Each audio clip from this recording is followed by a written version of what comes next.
are starting. Éric and I just published a book, but it's more ideas than a book. We do it since 25 years.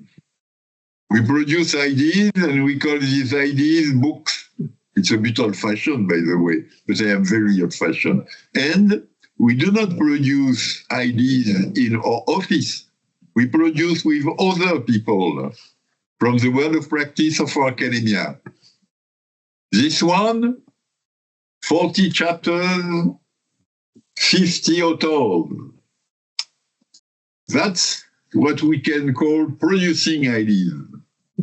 Which way we will do now? I'm Jean-Michel Glachant. I am prof in Italy and in India, and I am a leader of the International Association of Energy Economics. And Éric, prof at Paris-Dauphine, the leading university in France. We are organizing all of it. Éric will speak the most, but we are together since so long that when Éric speaks, you know what I think. Éric, you have the floor. Well, thank you very much, Jean-Michel, and thank you very much for those who are online now. Let me briefly introduce this conference and explain how we will organize this debate about global economic governance. So the global geopolitical tensions are seriously challenging the mechanisms of international economic governance inherited from World War II and from the Cold War. The combination of a transactional approach in international relations with a reorganization of value chains in regional areas or alliance seems to reshuffle trade and financial flows, as well as the circulation of technologies and critical material. Several major intergovernmental treaties are challenged, and the institutions that were built to implement them are under stress. This new climate raises questions about the ongoing reorganization of the international economic order. Are we witnessing the end of the second globalization, or the rise of new trade zones, the emergence of renewed imperialism? What are we witnessing exactly? So to address these issues today, the conference will gather a panel of renowned experts from different regions, all of them combining a strong academic background with an experience as practitioner in the government or in intergovernmental organizations. The speakers will be first by alphabetical order, Enrico Letta, who is currently president of the Jacques Delors Institute and dean of the School of Politics, Economics and Global Affairs in Madrid. He is also the former president of the Italian Council. Second, we have with Surya Sethi, who is a former Indian ambassador at the COP and a past director at the World Bank. Third, we have Shelanski, who is professor at Georgetown University and who also held several positions in the US federal government.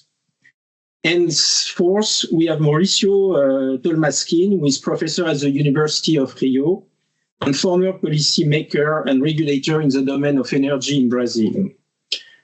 Together, we'll discuss to what extent what seems to be as a fragmentation of the global economic governance impact the dynamism of trade, the stability of the financial systems, the ability to cope with the climate change and the sustainability of biotope issues, and finally, the management of the digital transformation and of the development of artificial intelligence. The debate will be organized into two main parts.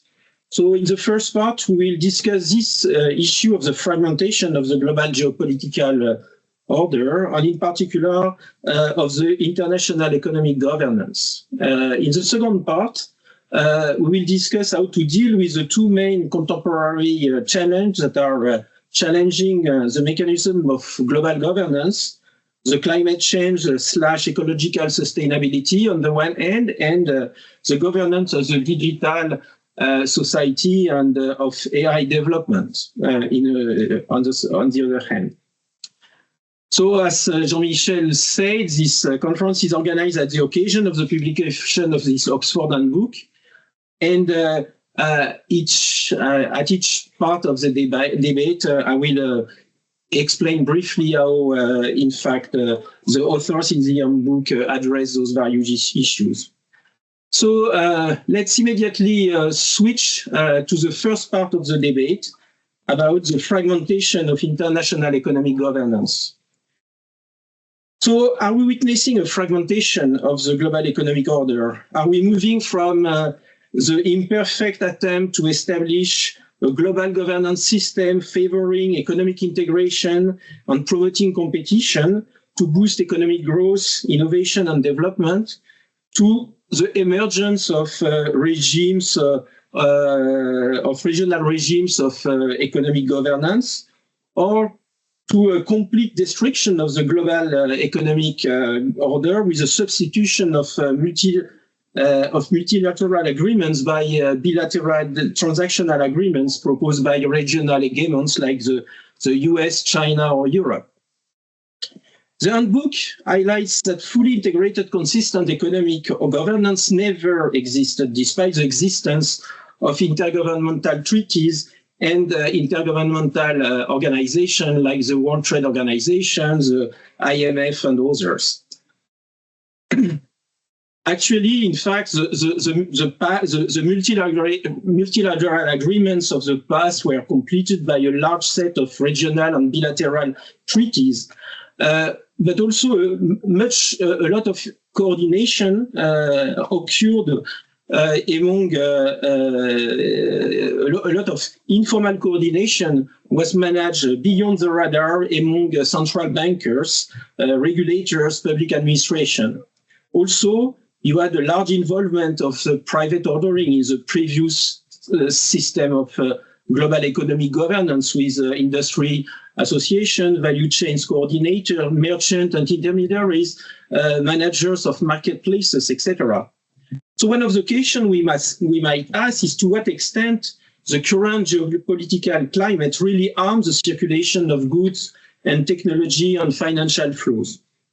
At the same time, the transactional approach and the unilateralism promoted by some political leaders trigger uncertainty and undermine the rule of law and many of the mechanisms that were built to settle conflict and to ensure legal and financial security.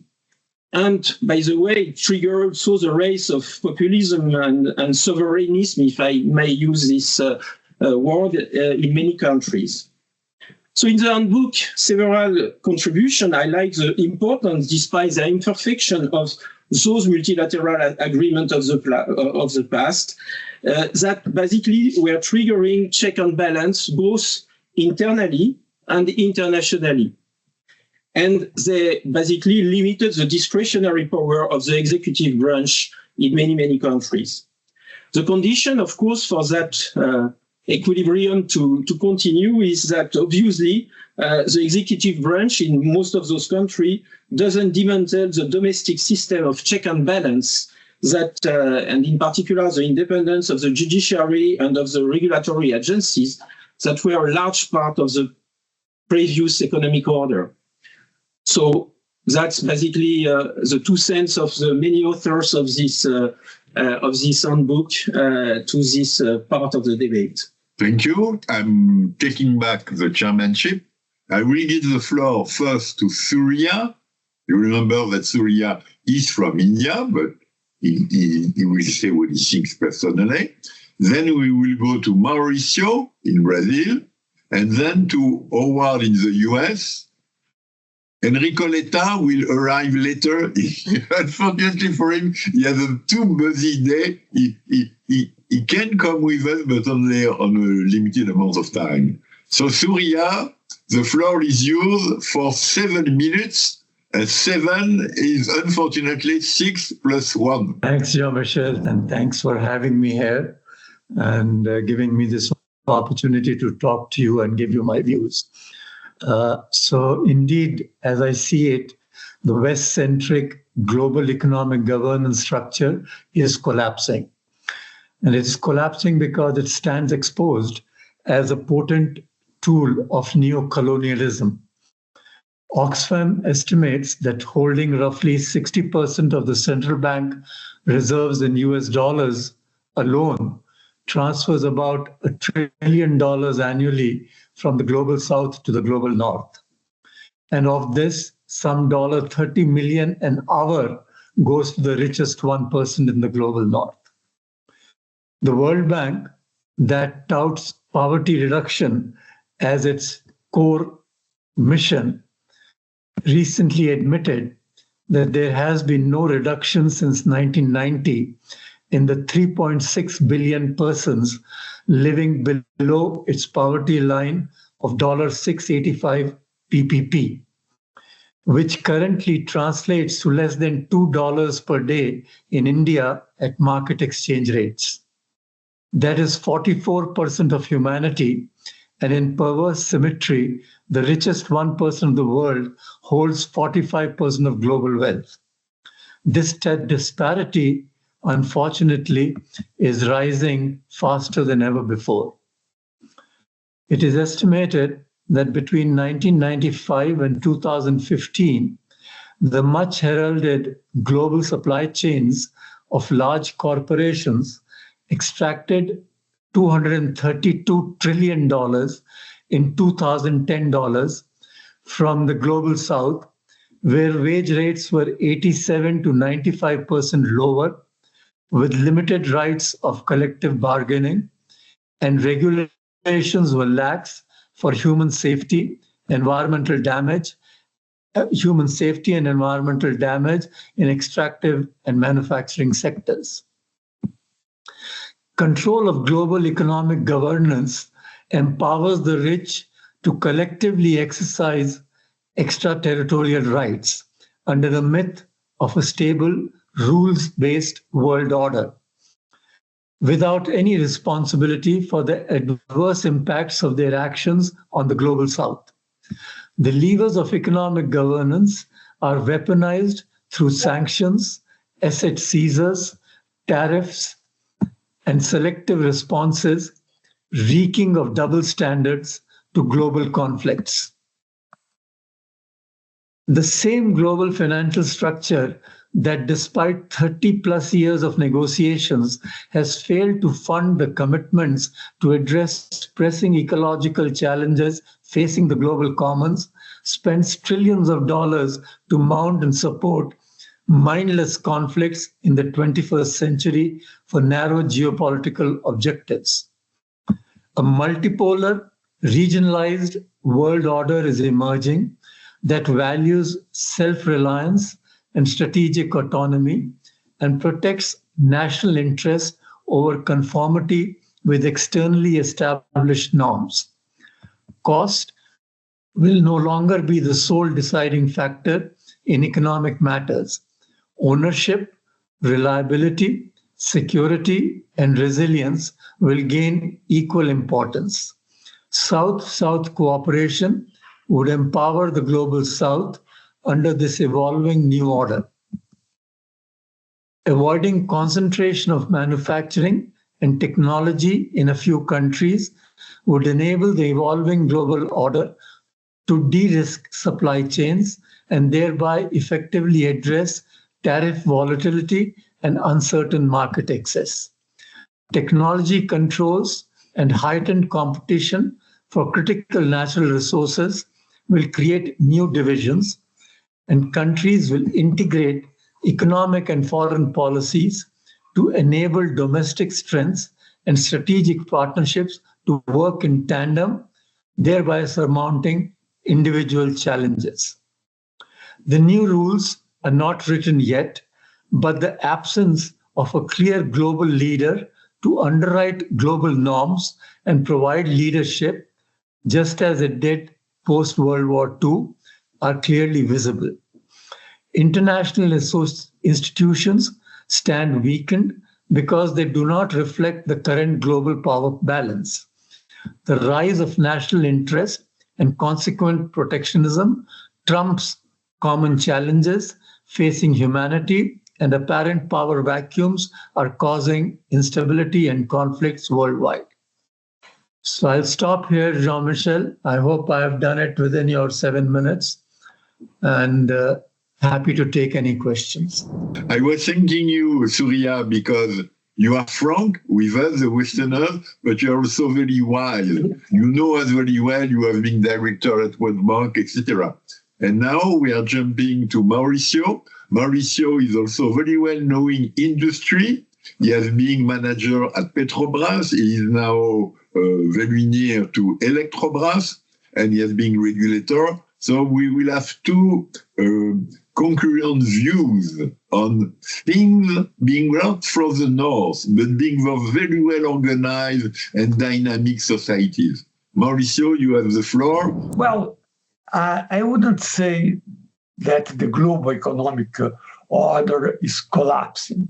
However, I believe it's changing and losing some of its authority. The institutions built after 1945, as the WTO, the IMF, and the World Bank, still link the global economy together. But as all we know, they no longer control it like it controlled it before. The WTO is almost paralyzed. Its appeal system stopped working in 2019 when the US blocked the new judges. So today we have rules, but we do not have enforcement. In what concerns the IMF and the World Bank, they still lend money and give advice, but their political influence is much smaller than it once was. Still, despite that, this loss of control did not bring chaos. We cannot say that we are living a completely chaotic world. It's a little messy, but it's not chaotic. What we see now is what some scholars, and I believe I read that also in the introduction of your handbook, call as a polycentric order, a world with many overlapping centers of power. So regional systems, small coalitions, clubs of willing are filling the gap left by the global institutions that have lost influence. For example, the European electricity market, it connects 27 countries under shared rules, but it keeps its own flexibility. In the south, regional projects like the African continent free trade area, or in South America, the Mercosur, showed that integration can also promote development. Even in finance and climate, governments, companies, and cities are creating new kinds of cooperation.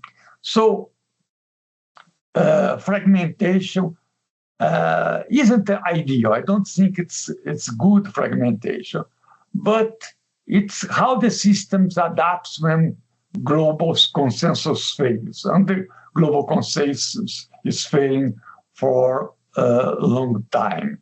So this fragmentation, it can be functional if we manage to keep these regional efforts connected. It can work if you build bridges, we don't bridge barriers. Power is now sharing among several centers. The United States no longer leads alone. Under President Biden, the Inflation Reduction Act promoted clean energy and closer ties with allies. However, it was also designed to rebuild American industry and jobs at home. It mixed cooperation with protectionism. The Trump administration now takes that logic further. He's doubling down on fossil fuels, energy independence, and bilateral views. The goal remain national strengths. But the method has shifted from climate coordination to energy dominance. The result of all that is not renewed West leadership, but a more fragmented world where each major region follows its own path. The EU leads through regulation. China expands through Belt and Road. And the Global South, institutions like BRICS try to organize themselves. However, despite the fragmentation, globalization is not over. It just looks different. Trade investments and data still move fast. In 2024, world trade reached more than $30 trillion.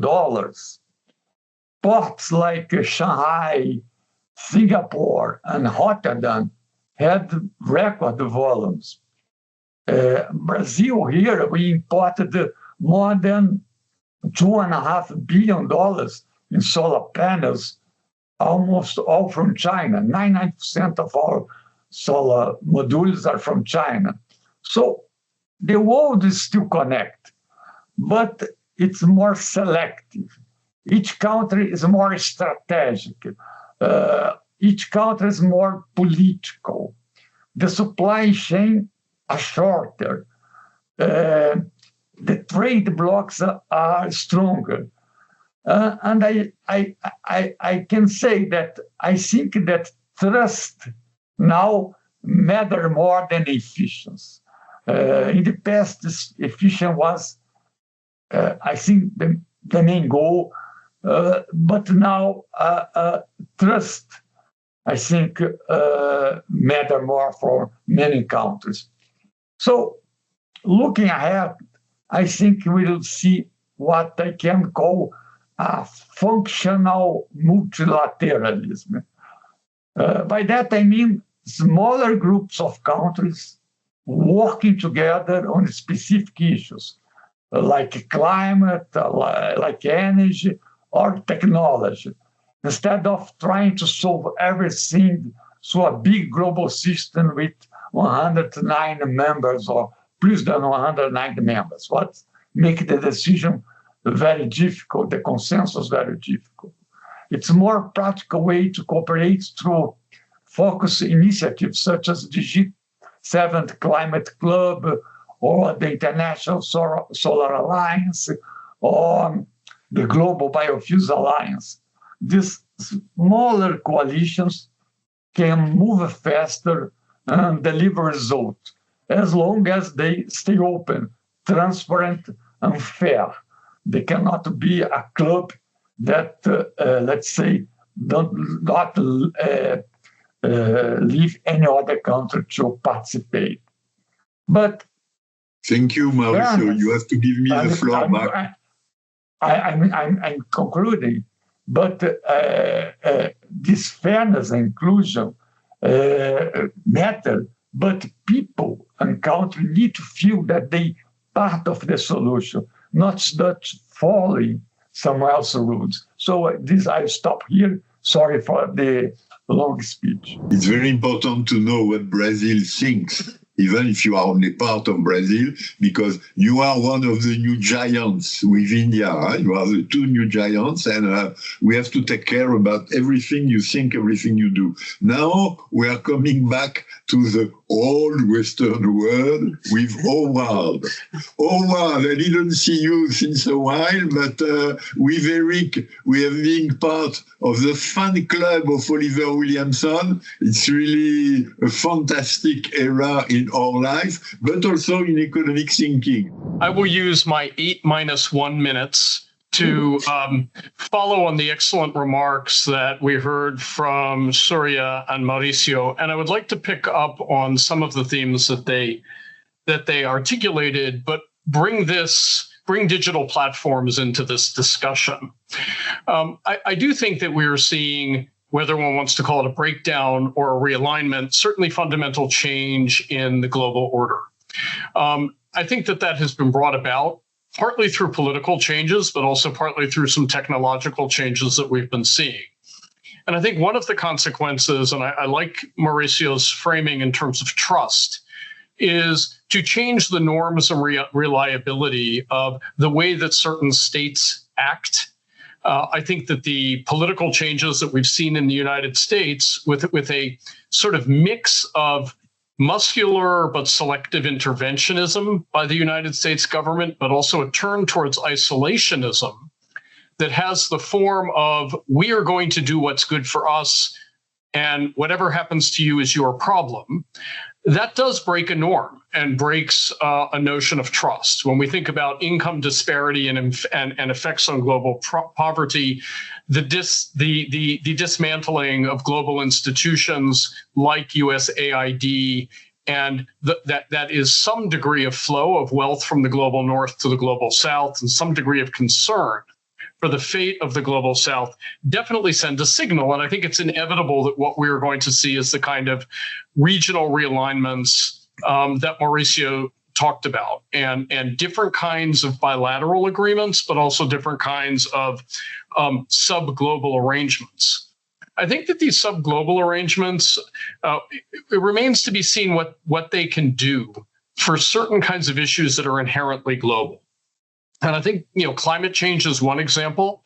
I do believe that regional alliances can show the way towards more efficient use of energy, cleaner uses of energy that ultimately, through political and market processes, may flow to those countries like the current United States that are turning their back on some of those initiatives and may bring them back into the fold.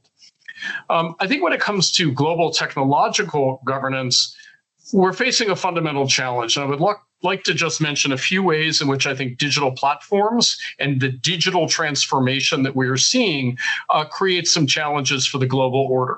And one of the things I want to return to is that to some degree, what these large digital technologies do is enable private actors to supplant what was previously the domain and the province of public actors. And that creates a fundamental problem to the very notion of governance and political control.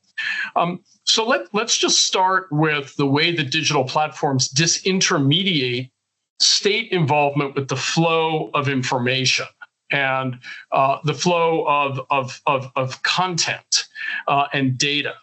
Now, look, one can argue that states shouldn't control information flows and shouldn't control data flows, and that disintermediating the state from control over information and data flows and allowing much more direct interaction amongst individuals within and across borders is a good thing.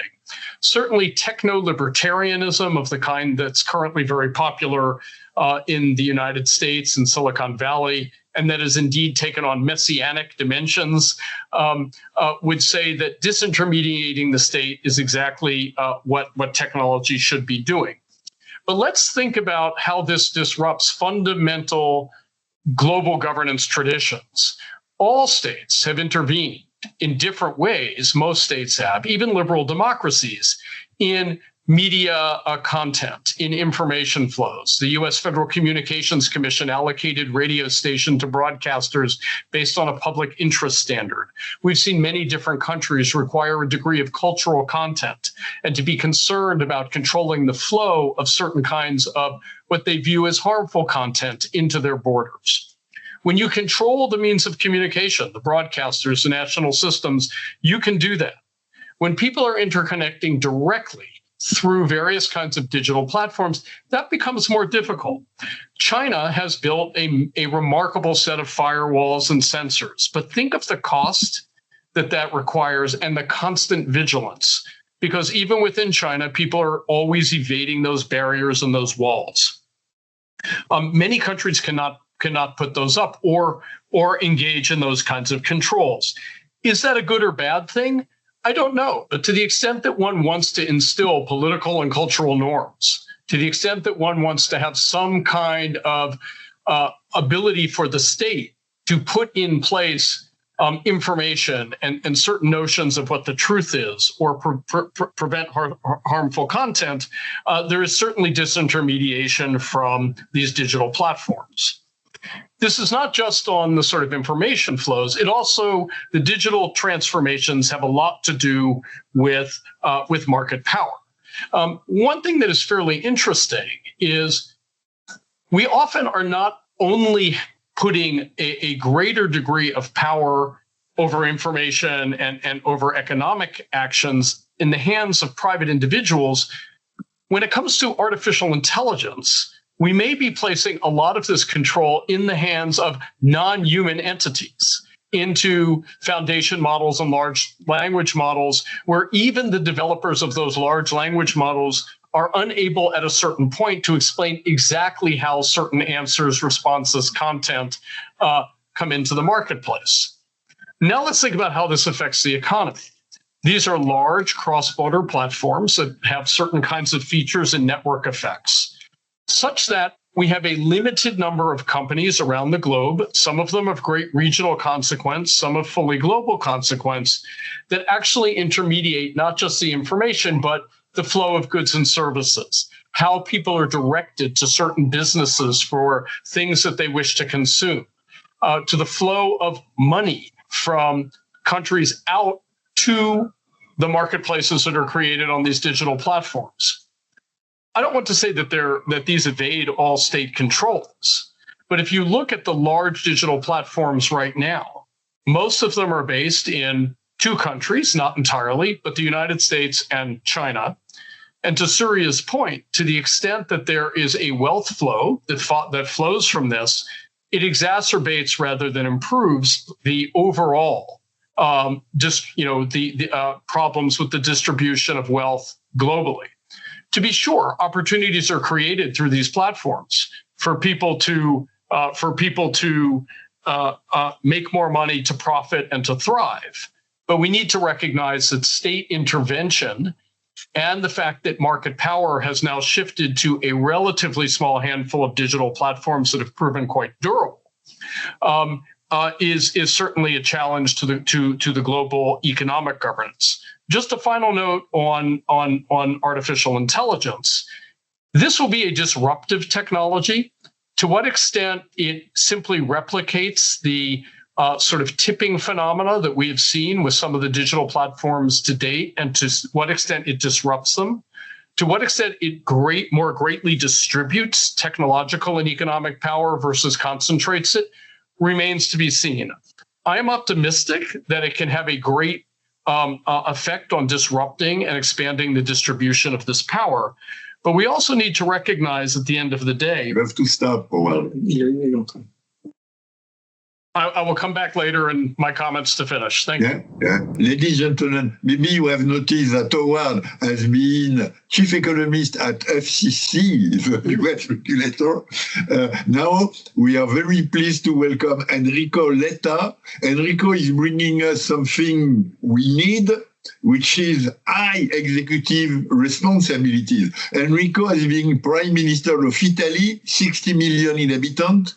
And today he is the spiritual heir of Jacques Delors. Jacques Delors is the founding father of European Union, 450 million inhabitants. So, Enrico, we would like to know, in 7 minutes only, you are Italian, I know that 7 is a number, might be strange for you, but 7 minutes, fragmentation, how do you see it? My 7 minutes will be focused on one message. The message is, in today's world, fragmentation is the enemy and is the devil. And I will try to say why I say that, and I will try to say how to overcome fragmentation, knowing that my point of view is a European one. And in Europe, fragmentation is the true enemy and the true complicated issue that we have to deal with. Because fragmentation is a problem in Europe today for two trends and two fundamental reasons. The fact that at the same time the European Union enlarged, and we have these 27 today with a large pan-European framework and with new enlargement that we are expecting, that at the same time in the last 30 years, the world enlarged at the same time, but the enlargement of the world was not at the same level of the enlargement of the European Union. It was an enlargement that, as we all know, changed completely the compass. And in this compass completely changed today, the European Union is living with this big obstacle for European competitiveness that is fragmentation, because in reality, when we integrated the European Union and the European single market, you made reference very kindly to Jacques Delors, and the integration of the single market was in reality half an integration of the single market, because for political reasons in the 80s and the 90s, we decided not to complete the integration because the decision at that time was to have the euro. And the euro was such a fantastic achievement, great success, but at the same time, very much energy absorption success.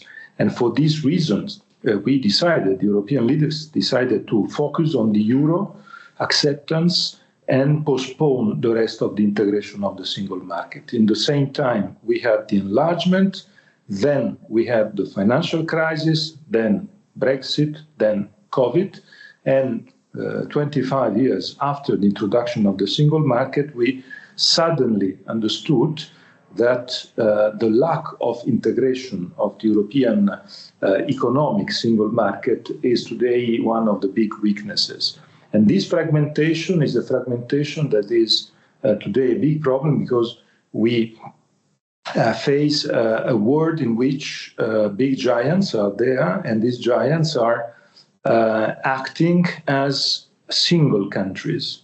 And so we have this very strange phenomena. We all discuss about blocks in the world, Europe conceived as a block, China, US, India, but in reality, Europe is not a block. Europe has the single currency, but Europe is divided when we go we come to financial services, we come to energy, we come to connectivity, and what Howard just said before, Europe on these topics, on platforms, on AI, is totally fragmented in reality, industrially totally fragmented. We can't say Europe. You have to say France, you have to say Germany, you have to say Italy, Estonia, Portugal, and this is the key topic, because these countries, our countries, are too small in the world of today, and this fragmentation is becoming an obstacle. This fragmentation is obliging Europe to export jobs and capitals and not to attract enough, because we have 27 corporate law system. We have in some countries the regional, subnational corporate law systems. I underline what is happening in Germany or in Spain, federal countries where you have a regional system. So just to end up, my big surprise, positive surprise, was to see the big speech of Xi Jinping in July, where Xi Jinping, addressing the economic committee of the party, asked for overcoming the internal barriers in China, within China, to build up a true effective single market in China. And it was for me very interesting, because at the same time we are trying to do the same. In Europe, there's today this date, 2028, that von der Leyen put as deadline to complete the single market and to eliminate fragmentation. So I strongly hope that the next 3 years will be, at least in Europe, the years in which we can eliminate this fragmentation and Éric, next time in 3 years, we will have another seminar and we can talk about the great lesson that Europe gave to the world in eliminating fragmentation. We need to know from executives like you, because we, the academics, are never sure of what can be done, when and why, etc.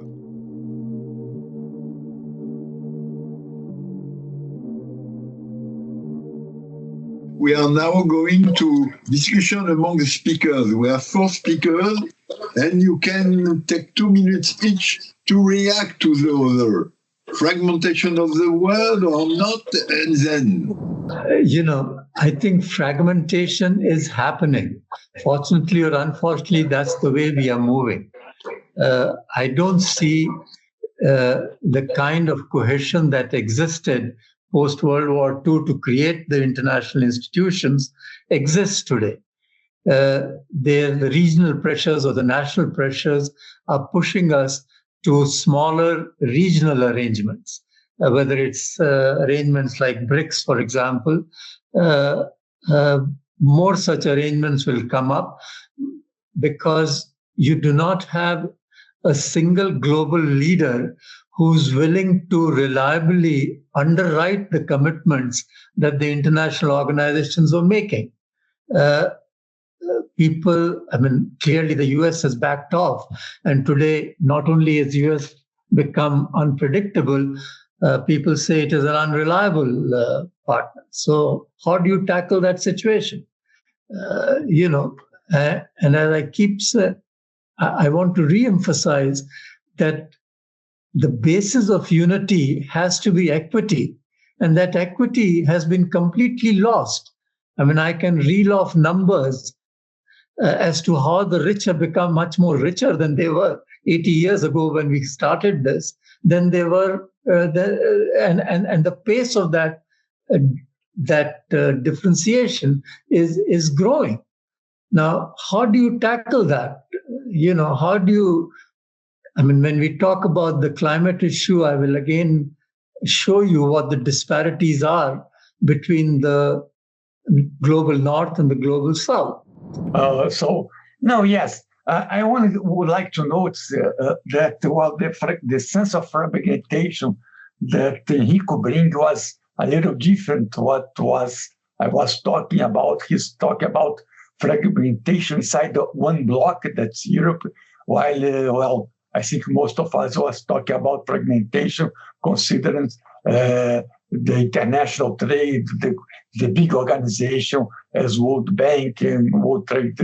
But I agree, there is some blocks that are fragmented themselves. So I think this is another interesting point of view.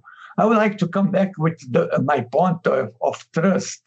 I think that the global economy is now not breaking apart. It's being reorganized around trust. I think countries now trade and invest more with political allies than with cheapest partners. So look at semiconductors. The US is funding factories in South Korea and Japan and Mexico, not just where costs are low, but where politics are stable. So I think now it's not more efficient that's driving globalization, but it's reliability. So I think this is a point that I would like to make. I think I just want to make a very brief point, which is that fragmentation does not necessarily mean collapse. And I think it's inevitable that in a time of political disruption and technological change, we will start to see certain kinds of institutions and certain kinds of consensuses globally shift and change. And so it doesn't surprise me that we're seeing different kinds of alliances, that we're seeing different kinds of countries with regard to regulation of transformative technologies like AI choose their own paths. My optimism would be that what emerges out of this is not exploitation by some dominant actor, but rather a shifting realization of where global interests and national interests lie, so that there is a new bargain, a new set of negotiations, and a rebuilding of a new set of alliances and a new set of institutions that are better suited towards what we are seeing as the new political and technological reality.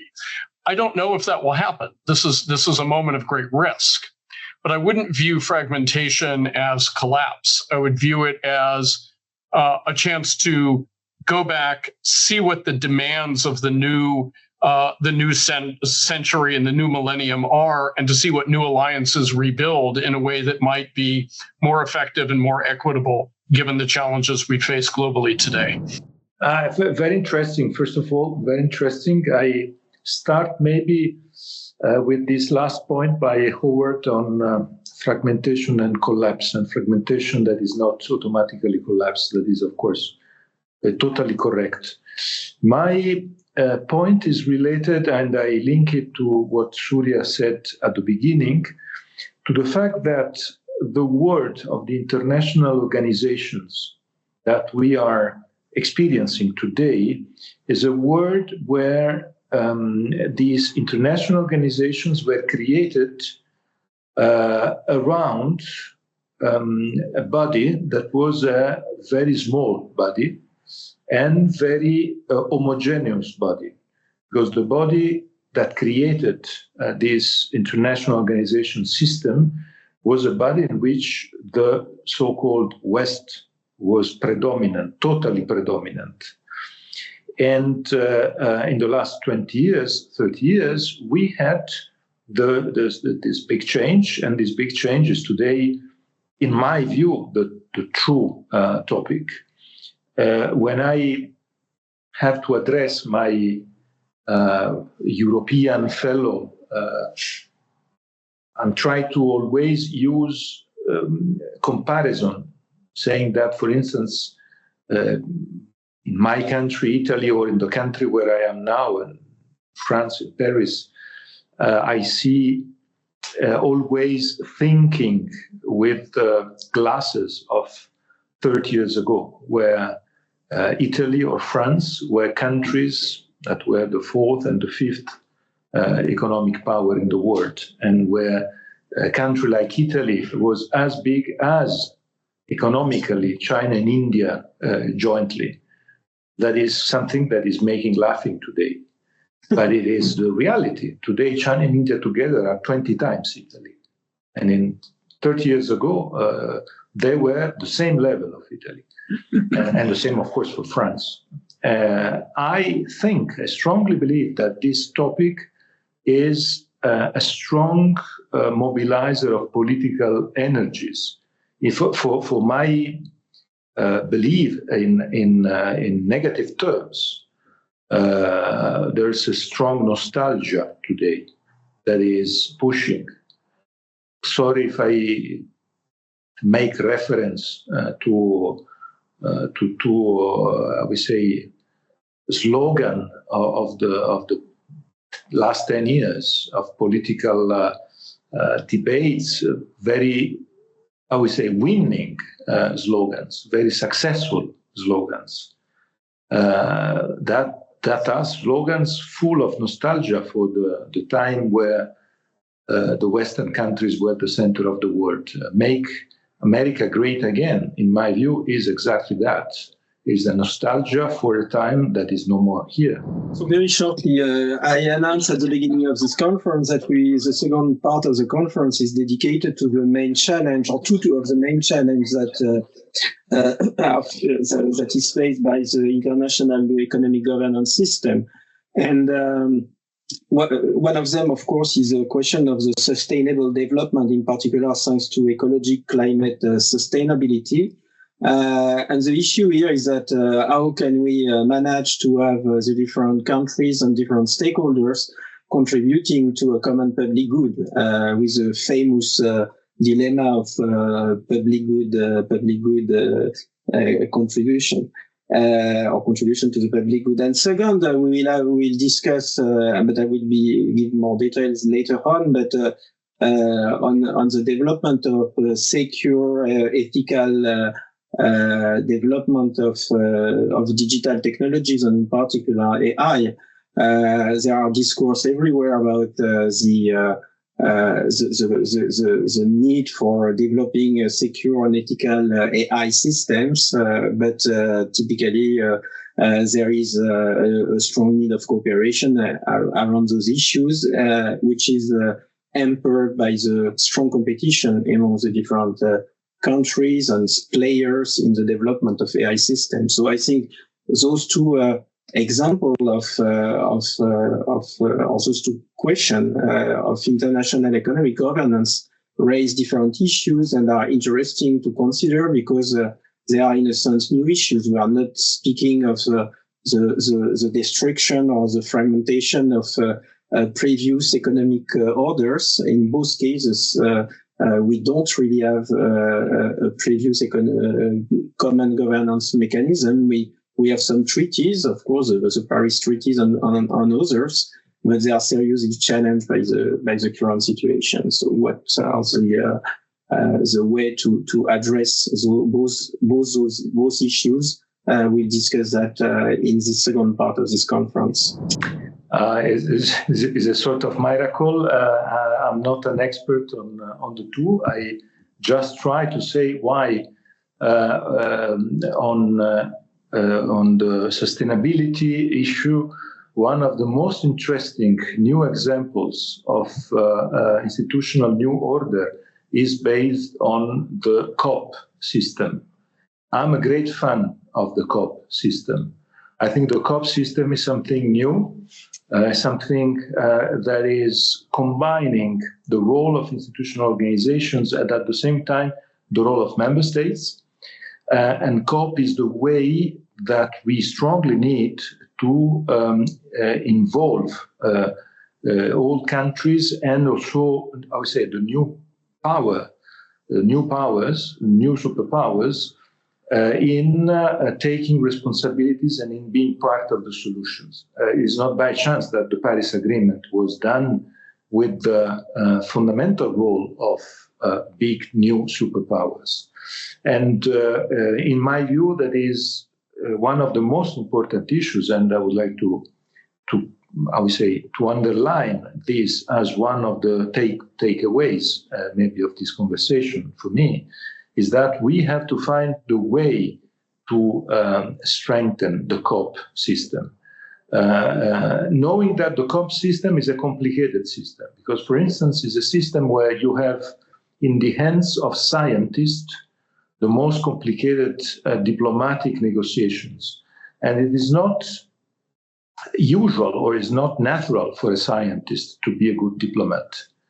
My father was a great mathematician, and he was fantastic in a deep dive in his discipline, but he was absolutely not able to negotiate with anyone with other disciplines or other topics. So what does it mean having scientists able to negotiate? Because these COP are places where scientists are playing the role of diplomats without having the skills of being trained as diplomats. So I put here the reference to that because for me is a great also opening window to the education world. We have to train people to being able to have both skills, scientists and diplomats. It's absolutely not for granted, and it was not like that when our generation was trained, when we were trained by silos, not in an interdisciplinary way. The other point, Éric, if I may say, I make a reference to G20. Because G20, when we talk about global institutions, G20 was, in 2008, one of the most interesting outcomes, with the idea to have not like in the UN, where at the end of the day the asymmetric composition of the Security Council is a way, I would say, to keep the UN too much linked to the past. G20 is another, and for me, very useful tool for the future. The point is that G20 is, in my view, entering in a storm, because it is not completely, there is not a total awareness of that. But G20 next year will be under the US presidency. This year, G20 is under South African presidency. Last year, it was under a successful Brazilian presidency. The South Africans are going and are trying to run a successful G20. I just, no, because I was just witness of an episode that was for me a little bit curious, but also very, scaring me, because I was attending under South African invitation the G20 meeting on science and technology in Pretoria 1 month ago. And in this meeting, there was an empty chair, one empty chair. And the empty chair was not Russia, but the empty chair was the US, so the next leader of the G20. And the South African presidency was unable to see who will take the baton after them. You know that G20 works with a trio of presidencies, and Brazil, South Africa worked very well, India the same. But the next presidency will be the US, and probably the US don't want to organize or to host the G20, and nobody knows what will happen.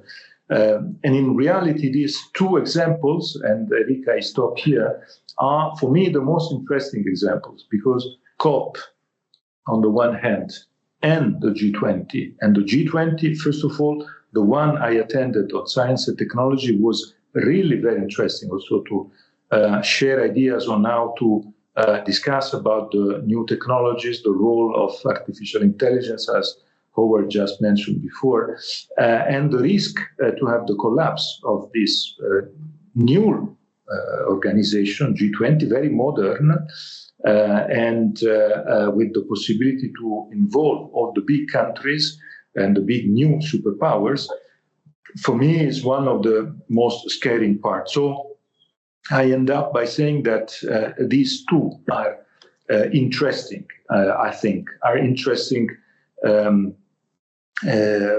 attempt to build up a system of international organizations that can be not only linked to the past, but related to what is happening in this very moment. I think, and I strongly hope that we can be able to save the G20, save and rescue the G20, if I may say, and to help the COP system to be successful and well-performing, as the COP has been in the last years, in some of the COP, and it's the demonstration that it can be a very good signal. So I end up with a positive note.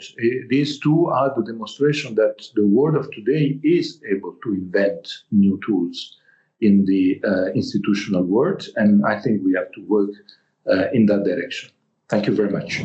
Now we are going to get from the three other speakers 5 minutes each on ecological challenges. Surya, India, what are you going to do? What do you think the others should do? So, when I use the word collapse, the collapse doesn't mean the end of those institutions. Collapse just means that they have failed to deliver what they were supposed to deliver. And in the same tone, if you look at the climate issue, the story is not very different. And the set of questions that have been posed, in my view, the premise of those questions itself is debatable. Now, as humans, we have breached 7 of the 9 planetary boundaries that ensure ecological sustainability. Our planet's overall ecological health is already in the high-risk zone. The breached planetary boundaries can individually or collectively unleash unpredictable, irreversible, and extreme ecological events with positive feedback loops.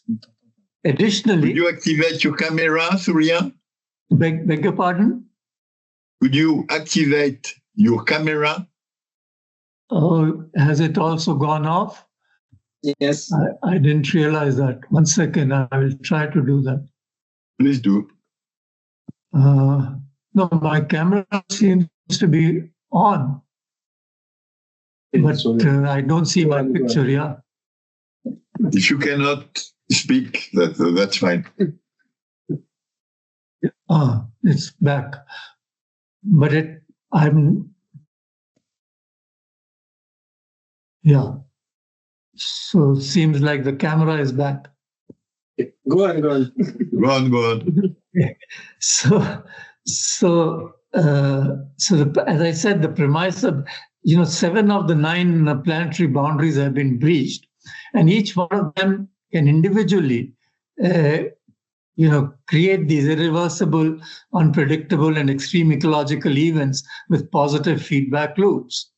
And the bottom 50% of the world, additionally, because their poverty faces additional local environmental issues to do with air, soil, and water quality, which they are unable to handle given the lack of resources.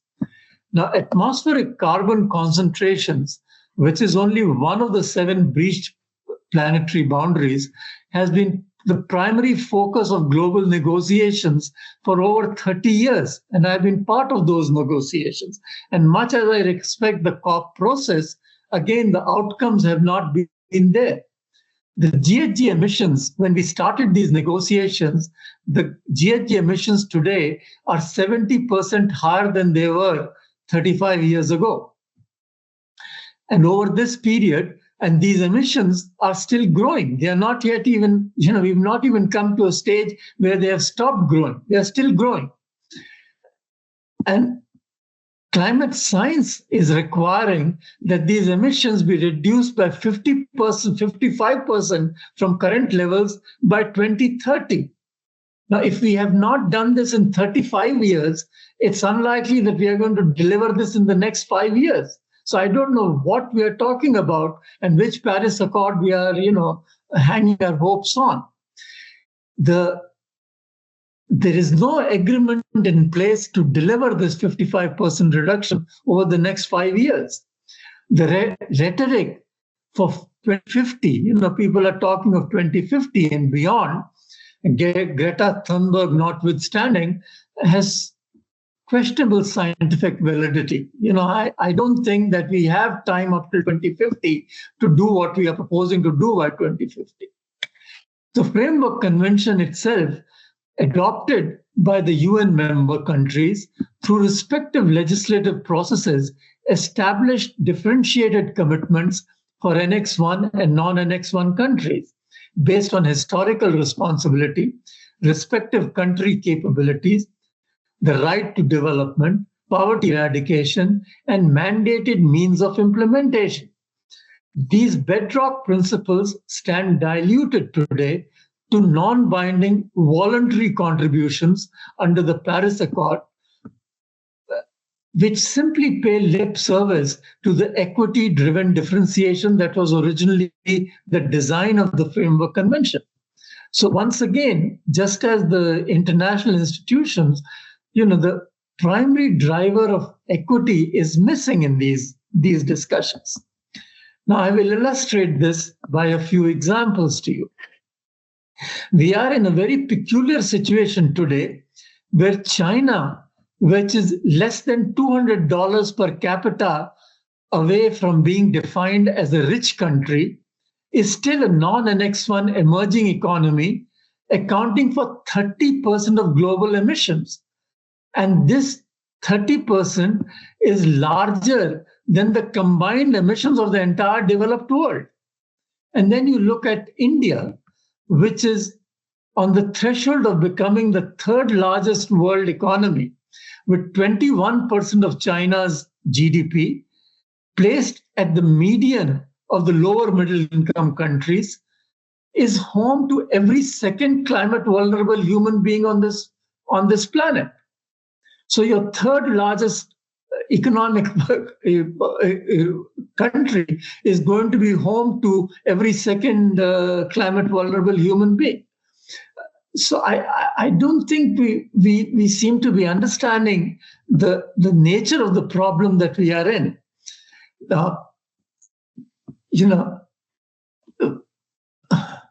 Again, another example to give this, that the rich countries, together with the upper middle income countries, constitute about 50% of the global population.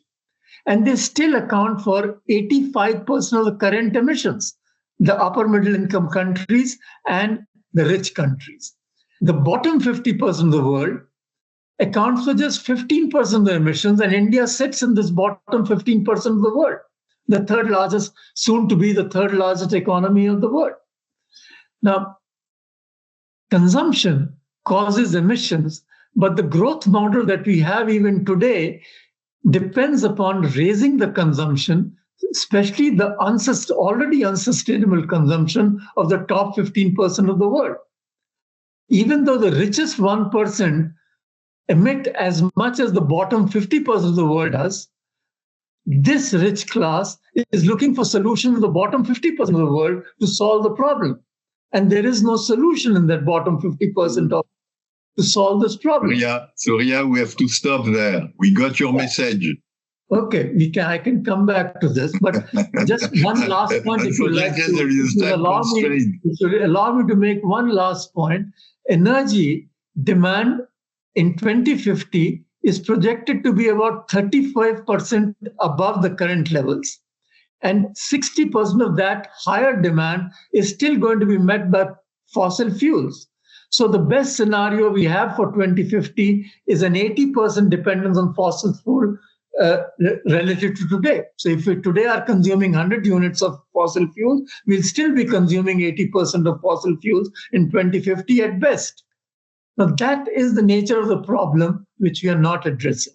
Mauricio, how do you see it? Brazil is a giant for ethanol, sun and wind, but also a giant for gas and oil. So how do you see the future? Well, let me say, I don't think that the world lacks climate agreement. We have many. We have Kyoto, we have Paris, we have Glasgow. What we lack is implementation that people trust and that people support. Climate change is not only about the environment. It's a test of cooperation and fairness, and very linked with the first topic that we talked earlier. So in my view, climate policy is hard because it feels unfair. The benefits, that's clean air, fewer disasters, come later. The cost, that's higher price, changing jobs, new habits, come now. So we see it everywhere. In Europe, for instance, you've seen farmers and truckers take to the streets, not because they reject climate goals, but because they feel the costs fall mainly on them.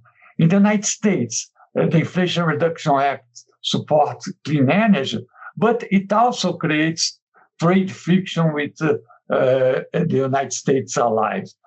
In developing world countries, people ask, how can we go green if we cannot afford it? So I think to reduce tension, we need three things: money, justice, and participation. Money, well, the rich countries promise $100 billion a year for climate action. Less than half has been delivered, and much of it is in loans. So without affordable finance, developing nations simply cannot move fast. In terms of justice, we should say that transitions must protect workers and families. The protest of the yellow vest in France show what happens when climate policy ignores inequality. Green policy will only last if they are also social policy. And in terms of participation, we have to bring the people. When the people are involved, they support change. Cities and local communities often move faster than national governments. And we have many initiatives: Bogotá's electric buses, Kenya's solar mini grids, Germany's citizen energy cooperatives. So all local and all effective. So in terms of the role of the citizen companies, I think that citizens can help change behavior, but they can't do it alone. We need the state. People make greener choice when systems make it easy. When public transport is good, when renewable power is reliable, when electric cars are affordable, the people choose green. So government must make the green option the easy option. Companies also respond to pressure. 10 years ago, few firms had climate targets. Now, most big corporations do, not because they became saints, but because consumer investors and court demanded. So to close, I would like to say that the energy transition is real, but it's still fragile. We already see the cost of delay in terms of heat, floods, and droughts. The tools for change exist in terms of technology, finance, and cooperation. What's missing is coordination and fairness. The question is no longer whether we can act, but whether we can act together with justice, not just efficiency. So the future of climate governments must be fair, not only functional, and able to protect both people and the planet. This is my point of view. I try to keep in the time. Thank you. You got an extra minute for the COP in Belém. Please tell us everything crossing your mind about this fantastic COP in Brazil. Sure. Can I do it now? Yeah, do it. Okay. 1 minute. Okay. So, for me, COP30 must go beyond ambition and delivering implementation. Brazil has outlined 3 pillars: strengthen multilateralism, connect climate to people's lives, and accelerate the implementation of the Paris Agreement. So my expectation is that Belém is less about high-flying declarations or more about clearer steps. So my hope that they upgrade the NDCs, that it's defined as accessible finance for developing country, and there are visible projects that link forest protection, energy, and jobs. If those elements it's just talk, I think that COP30 will be a disaster. So I hope that they bring real results and not, let's say, only more talk as other COPs. This is not my area of expertise, and I want to fully agree with everything Mauricio said and connect it to what Surya said, that the ability is there, the technology is there. And I think consumer preferences properly coordinated and with the right nudges, good public transportation, people not standing in the way of access to these technologies, could lead to a better result. But there is also an underappreciation of the problem. Just speaking from a U.S. perspective, we've obviously seen the U.S. as speakers have said before, turn their backs on the COP process and on a lot of the domestic initiatives that we had to facilitate and to encourage through regulatory means the implementation of clean energy technologies. At the same time, our economic priorities are pushing us very quickly in a very different direction. The strength of the U.S. economy and of our stock market right now is largely due to a lot of stocks tied to artificial intelligence-related industries. There's a lot of promise and benefit to artificial intelligence. There's also an insatiable demand for power. And so probably one of the most important things that's happening in the energy sector right now in the United States is the construction of large data centers and the power sources that will feed those data centers. They're, even to the point of having individual companies seek to sponsor the reopening of nuclear power plants in certain areas. But in the interim, because that's a long process, we see, increased generation through natural gas, fossil fuels, to fuel this and to drive this economic engine. There seems to be implicit in all of this a very, very high discount rate on the future consequences through climate. And I think that there has been a diminished appetite in the United States to do what we need to do, which the Obama administration tried to do, which the Biden administration tried to do, and which the very great late Kenneth Arrow encouraged us all to do, which was to adopt a discount rate on our grandchildren's generation of 0. And so that we should internalize today the costs of bringing to them the benefits of a planet that will be sustainable and, frankly, economically more prosperous for them. That is not happening. The low discount rates that were put in place in regulatory decision guidance through the Office of Management and Budget under President Biden have been repealed in the Trump administration. So at the same time that we see an economic imperative driving us towards very high energy sectors, we see a regulatory sector that has retreated both in terms of its participation in COP, but also in its technical assessment of regulations through the implementation of very low discount rates in the future being repealed. This does not bode well when it is one of the largest economy on the planet working at cross purposes to the very kinds of things that Surya and Mauricio have said that we need to start thinking about. I don't see a change coming in the future. We are, there's the analogy of frogs sitting in a pot of cold water, and you turn on the flame under the pot, and they don't even know when they've boiled. We seem to be frogs in a pot.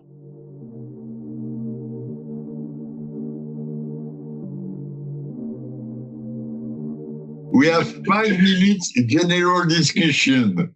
1 minute each. Surya, 1 minute reactions to US or Brazil or yourself. Again, my simple point is, it's not $100 billion. And McKinsey estimates that we need $3.5 trillion annually for 30 years to address this problem if we are to meet 2050 targets.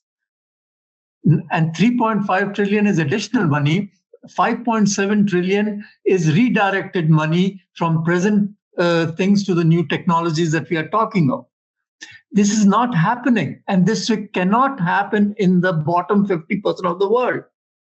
They simply do not have the resources, and they simply did not cause the problem. The current emissions are 15%. The top half of the world is 85% of the current emissions and 93% of the historical responsibility. So you're looking to India to solve this problem, or South Africa to solve this problem, or South Africa for that matter. It's not going to happen. As simple as that. We are fooling ourselves, and the Paris Accord completely diluted the original convention. So I'm not a great fan of the Paris Accord at all, because you cannot tackle this problem through voluntary contributions. And we are seeing the results. Emissions continue to rise. Our dependence on fossil fuel continues to rise. From 84%, there is no projection in the world which is showing that the dependence will come down below 60%. But 60% of a higher level of demand. So we will still be consuming 80% of the fossil fuels we are consuming today in 2050. Well, depressing, Surya. So how do you solve this problem? So I think Mauricio will solve.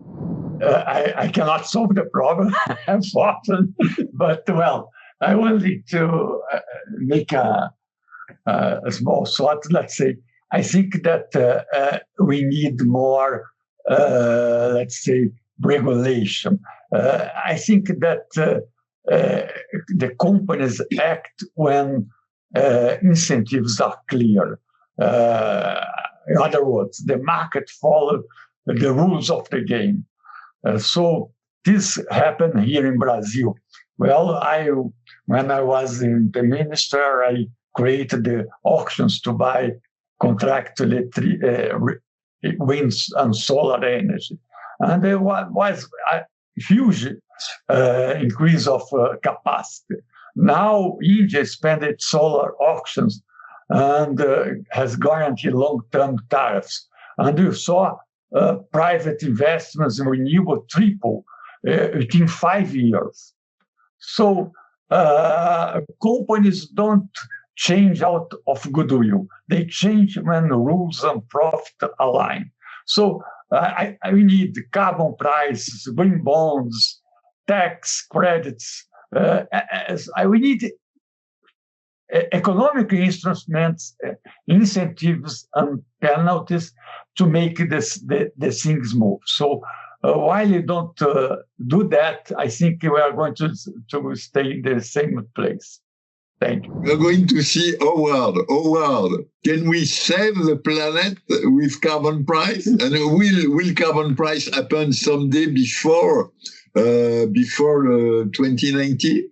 I don't think a carbon price solves the problem because it's not just the political will to put in place a proper carbon trading system. It's how will that market function? I'm very pessimistic. I think it's a great start. I think it would have been terrific if we had a carbon price 40 years ago and had put that market in place. But I think we're at the point now where trading carbon is not going to solve the problem. That's sort of my own view. I think we need much more. Surya cited some of the benchmarks that we have crossed scientifically. To me, I think that we may have more luck in doing what we as policy officials and academics and people concerned about institutions can do, which is to rebuild the institutional approaches that will tackle these problems in an extremely serious way. I think if we don't do that, we've got some very significant problems on our hands that are unlikely to be well addressed. So, again, I do think that there are ways that we can begin to put in place the institutions that will address these problems. But at least speaking from the American perspective, the attack on expertise, the attack on science, the attack on research, and the attack on participating in global institutions is not a promising sign in the near term. I'm sorry to be pessimistic on that front. 40 years ago, when our God of our prophet, Oliver, was writing Institutions of Capitalism, he forgot a chapter on this, but you forgot to tell him, I forgot to tell him, Éric was too kind at his time, he was only dancing every night, so he has an excuse for not contributing to this book. That's the end of this session. J'ai des choses à dire. Éric is telling me, no, that's not the end of the session. You are humiliating me. Please, Éric, say something. Yeah, okay, thank you very much. No, I think that going back to the handbook, many of the issues that have been raised in this debate have been partly addressed by the contributors to the handbook. And in the handbook, in fact, all the papers about the global provision of public good, whether it's climate or sustainable ecologic development, but also global health problem, global health issues, etc. The contribution points out the fact that yes, indeed, it's very difficult to build multilateral agreement on at the global level on those issues due to the to the non-alignment of interest. And then there are several ways or paths that are explored in the handbook. One is the building of coalition of the willing. So typically, what's going on in Europe, where even if you have discrepancies of interest, you have interests that are more aligned, and then it's possible to build a coalition of the willing. Then the other dimension that is also put forward by several contributions in the handbook is the way, in fact, cooperation beyond the incentives are incentivized by their reputation. They care about their long-term reputation, and their long-term reputation might be impacted by NGOs, by consumers, by citizens, etc. So it might be leveraged by citizens that would put pressure on politicians, on the financial system, on the banking industry, and more generally on the consumers. The citizens as consumers could impact on the behavior of corporation. And then the third lever or path that is explored in the handbook is the role of research and development, the role of science, but also the role of the developers of technology that might develop solutions. And those solutions can be, of course, again funded and developed by the public sector, of course, but also by public funding, but also by the scientific, the foundation, the private foundation, of course, as I mentioned, the research agency, but also by the scientific community itself. So even if those are not grand and beautiful arrangement, there are way to consider solution to those problems. And so now I propose to switch to the third part of our debate on the digital transformation. And the third part of our debate is based on the idea that the development of AI and more generally the digitization of our societies impact all dimensions of our individual and collective life. Think of work, social interaction, access to information, political debate and decision framing, etc.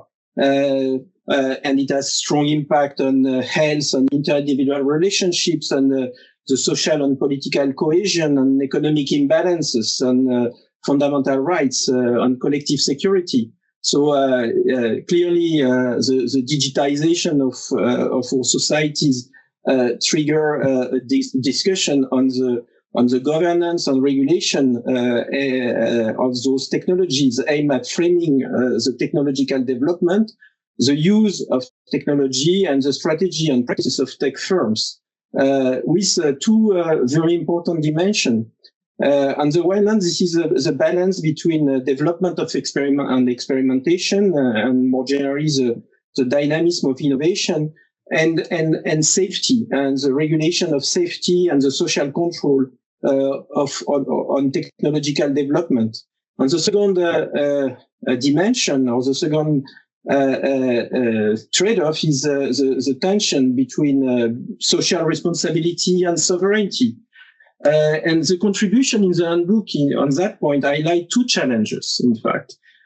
First, the need to embark the tech stakeholders in any effort to govern and regulate the technology, because they have the capability to understand the technology and to understand the challenge raised by the technology, but also they have the capability to implement and build the solution, to build in solution in the technology.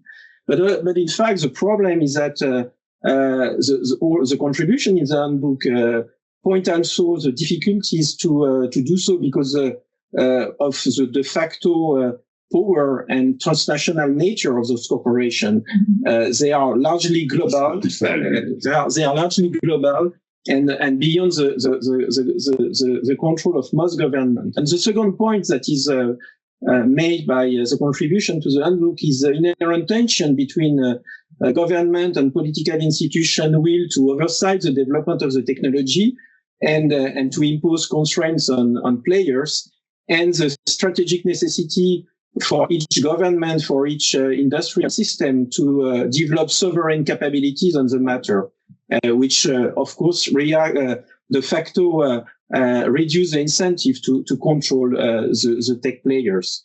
And de facto, most governments, in fact, with the exception, of course, of the US and of the Chinese one, are bounded in their ability to govern digital activities and more generally players and paths of technological development. And so the question is, what are the levers to start building governance mechanism for digital technologies in general and of course AI in particular?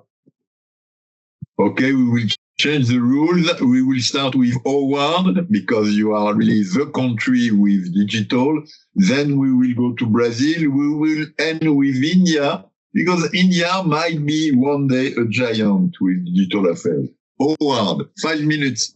I think digital platforms, for all the reasons Éric just spelled out and that I indicated in my opening remarks, do raise a very fundamental concern. And I want to return to one of the things that I was reaching at the end, which is the balance between the public political actors and the private actors who govern these technologies, who run these companies, is, I think, somewhat different from that which has existed at least for the last 100 years. We can look back in history and find situations where transformative new technologies were so powerful and run by, an almost single individual to the point that they had power equivalent to government type power. I'm thinking of Theodore Vail 100 years ago and the AT&T monopoly in the United States, where we did not have a government telecom system, but a private one. I think that the issue that we're facing now with these large digital platforms is existentially different on two dimensions. One, these are global. It's not like a national telephone system that can be combined within a national boundary. These AI and other kinds of digital platform technologies are global. And I think that the second thing that is critical is they are more deeply embedded in the way we live our everyday lives and in more facets of how we work, how we communicate, how we learn, how we debate politically than anything that has come before. So now when you think about the fact that we have a limited number of very powerful digital platforms run by a small group of individuals, even when these companies are publicly held, and some of them are not publicly held at this point, you have the need for a public and private partnership to govern, regulate, decide what the future sort of path and boundaries on this technologies will be is greater than ever. We do not have a situation where the government can come in and say, we're going to rate regulate you, or we're going to revoke your permit. There are no permits to operate these technologies. They run on largely private, infrastructure. So we really are dependent on the willingness of the people who have invented, who are developing these technologies to come to the table and work in partnership. And if you look at what is happening with the products that are being put out by these technologies, some of the things that large language models can do in terms of not only generating information, but generating work product, generating videos, some of the things that the browser technologies can do in terms of their much greater memory and processing and feedback capabilities. These are technologies that have the possibility to do enormous good, but they also bring considered fears. And we're on uncharted territory in two ways. The technology is moving so quickly that government is significantly behind in understanding what the right path for regulation is. The essentiality of these technologies to how we live our everyday lives, not just in the global north, but in the global south, and the potential that these technologies have for great good and economic growth means we don't want to overregulate them. On the other hand, the downside risks are very considerable. And what I don't see right now is I see a very transactional approach to how the large enterprises and the governments are working together on what constitutes good governance, what constitutes the right norms and boundaries, what constitutes a regulatory framework, and an insufficient consensus about how we should work together going forward. We have no regulatory framework in the United States. We're emerging in a state-by-state patchwork of regulations that I predict at the end of the day will either be ineffective or unsustainable. Europe has already taken a big step forward in AI regulation and a big retreat from AI regulation. And we see, again, a similar fracturing along member state lines. So the risk that we are facing at this moment is that these technologies become out in the wild and incredibly embedded well in advance of any reasonable consensus on what the norms and safety guidelines will be. I'm not a pessimist. I'm bullish on these technologies. I think they will do great good in the end. But I do think that there is a certain amount of urgency in finding the right collective governance and consensus on how to work together with the people who control them to ensure safety for society. And just to come back to the theme of this overall conference and the theme of your wonderful book, which Éric gave me 2 weeks ago in Paris. I had a very small suitcase. I left clothing in Paris so I could bring the book back to Washington. I'll just have you know, and I have it here with me at the university. But the breakdown to some extent of global consensus and global institutions at the very moment when these technologies need global consensus and global governance is a moment of risk. Now we are going to Brazil. Mauricio, you are a guy from energy, so digital. Well, something to add? Yes, it's not exactly my field, but let's say, I'm going to say a few words. Well, actually, we know that artificial intelligence is changing everything. It's changing how we work, how we learn, even I think how we think. But to me, this is not just a technological revolution. It's a governance revolution. The challenge is clear. The technology moves faster than the rules that try to govern it. It was said just now, and I agree completely. The data flies across the borders, but the rules and law stop at the border. So we live in a world connected by technology, but yet divided by regulation. So in my view, I'm not expert, but I was reading, and it seems that there are three big models of digital governance.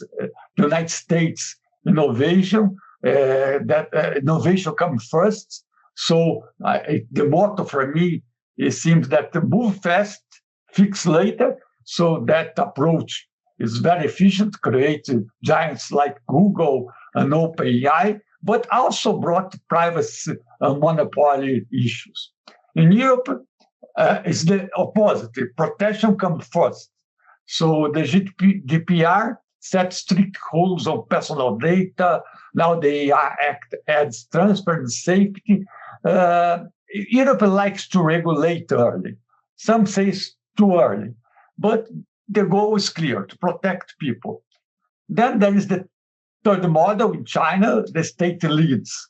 AI is part of a national planning. It brings efficiency, but also tight control of information.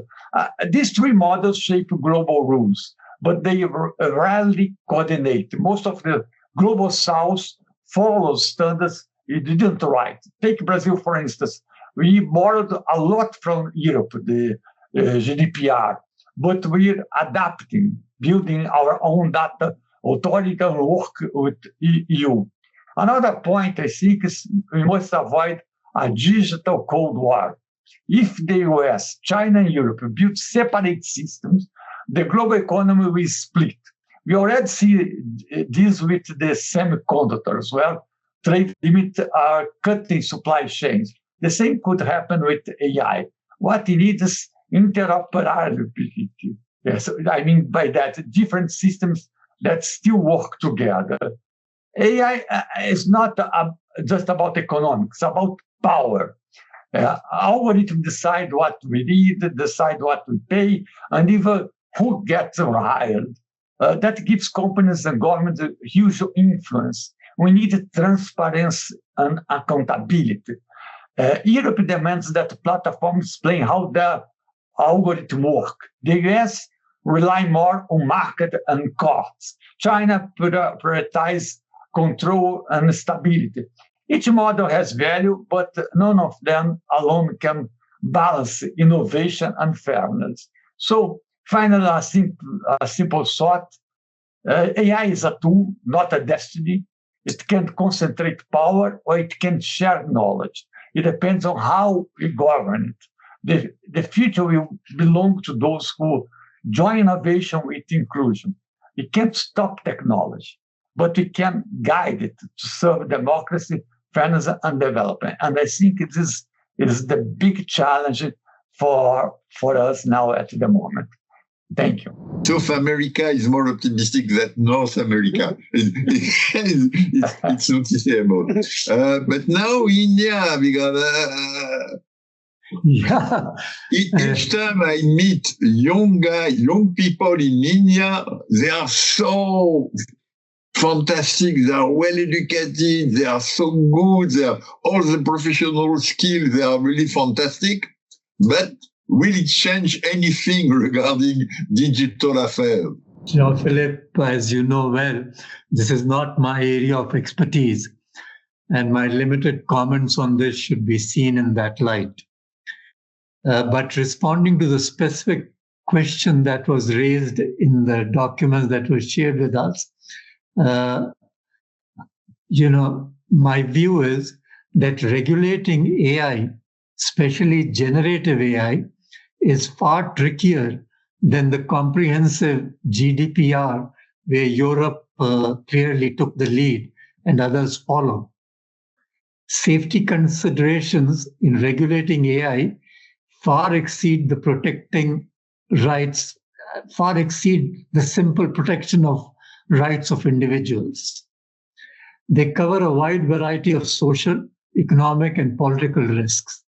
Similarly, promoting innovation in AI would encompass not just technology advancement, but also drive economic growth, change how a host of services are currently delivered, add new services, and play a role in enhancing both internal and external security within nations.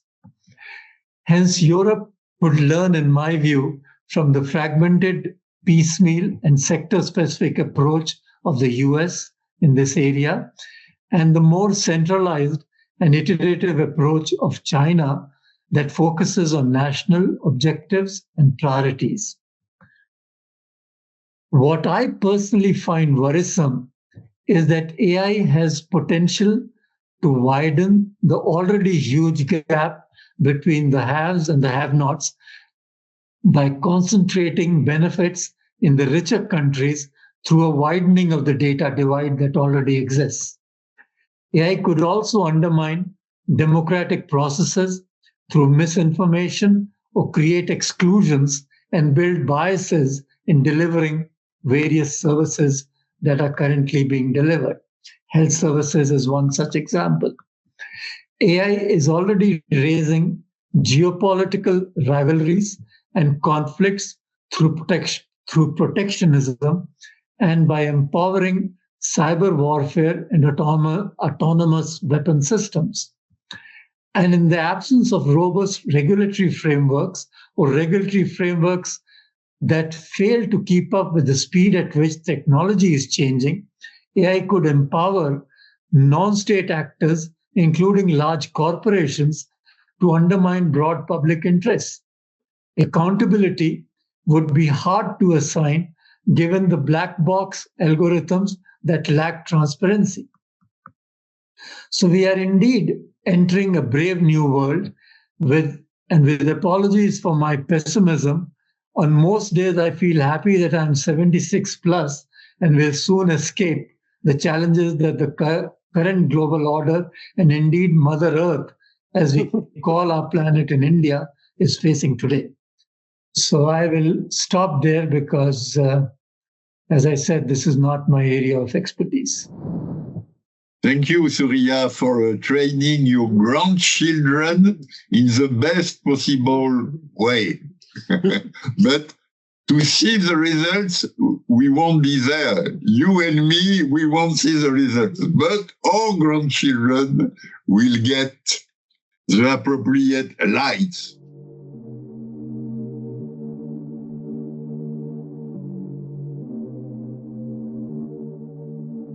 Éric, 40 chapters, 50 authors, 900 pages, then to conclude. No, I think we should let the speakers make some conclusion. But basically, what is highlighted in the handbook, which tries to build an archaeology of the current global system of economic governance, is the fact that it's a multi-channel. You have intergovernmental agreement. You have a lot of private arrangements, and you have also a lot of arrangements among experts, regulators, members of the public administration, central bankers, and of course scientists. And in fact, one of the outcome of this handbook is to say, well, there is no simple solution, and we should consider the various layers of this intertwined governance system. Also, this is both a good news and a bad news. The good news is that when an intergovernmental agreement is not feasible, as it was highlighted, especially in the case of climate change or in the case of AI regulation. There are other ways, there are other paths to govern and regulate. But the bad news is that it's a very complex system of governance that is built. There are missing links and there are some inconsistencies. And so, of course, this is a system that is very difficult to fix, to govern itself. And we have also to expect and to trust humanity in a sense, and the goodwill of citizens, but also decision makers in general, to try to manage those complex issues. And this is I think, one of the outcome of this handbook, which doesn't try to highlight simple solution because we are facing very, very complex and intricate issues. But then I think we need the feedback of our. You have only 1 minute. 1 minute is really short. Howard, 1 minute. I just want to come back to the point that Éric was just wrapping up. I do think that there is a tendency to get very pessimistic and very concerned, and I do think that the challenges are quite considerable. As I said, we shouldn't lose track of the great potential that these technologies have, and for that reason, I think a certain degree of trust, and I'll use the word faith, in humanity ultimately to put these technologies to good use is something that informs my thinking about where we need to go in the future. I do think, though, that if these policies are to achieve that objective and to be properly used, I would just note Surya's important point about ensuring that the benefits do not accrue only to certain regions of the world, and that the benefits and that these two technologies help to correct rather than exacerbate and make worse some of the disparities that I think are posing very significant challenges to the lives of billions of people today. Okay, so in a few words only, if I have to sum up what we discussed today, I'd say this, that the global system isn't collapsing. In my view, it's transforming. We're moving from one big center of power to many smaller ones. It's really messy yet, but maybe also more realistic. We have debated three themes here: economy, climate, and technology. And across all these three areas, the tension is the same. We need set, but maybe also more realistic. We have debated three themes here: economy, climate, and technology. And across all these three areas, the tension is the same. We need systems that get things done, but that the people trust. We need both speed, but we need also legitimacy. When governance miss either one, it starts to lose support. The old global order gave us growth, so it was fine, but it lost people trust. I think the big challenge is to the new one that has to be rebuilt, giving growth, but bringing trust for the people too. So I think that the real challenge of this era is to make global governance not just a function, but actual matter to the people. If I can summarize that. I sort of tend to agree with what Howard said, and I've said it so already. The problems we are facing today are enormous. We cannot downplay the seriousness of the problems that we are facing. The issue that I see is that we do not have a captain of who's willing to take on the leadership role and underwrite global outcomes. That is missing today. And we are seeing, as I said, a multipolar kind of approach where I do not know what the final outcomes are going to be, but I do feel the need that you need, just as at the end of the Second War, there was the Western Alliance, or whatever you want to call it, they underwrote those, whatever, for good or for bad, they did underwrite those commitments. Today, we do not have that situation. And the problems are far more complex and far more challenging. So I don't have a solution, but I definitely understand the problem. It is, and I would tend to agree with everything that Howard said in his closing remarks. Madame, 40 chapters, 50 authors, Éric and I. Good luck for the readers and good luck for the world too. Thank you, Jean-Michel. Thank you for having me. Thank you. It was great. And Thank you very much. Thank you, Arisha, and thank you, Howard, for your input. You are being formidable. Formidable. I love you. Bye-bye. Bye. Thank you to the three of you. Thank you so much. Bye-bye.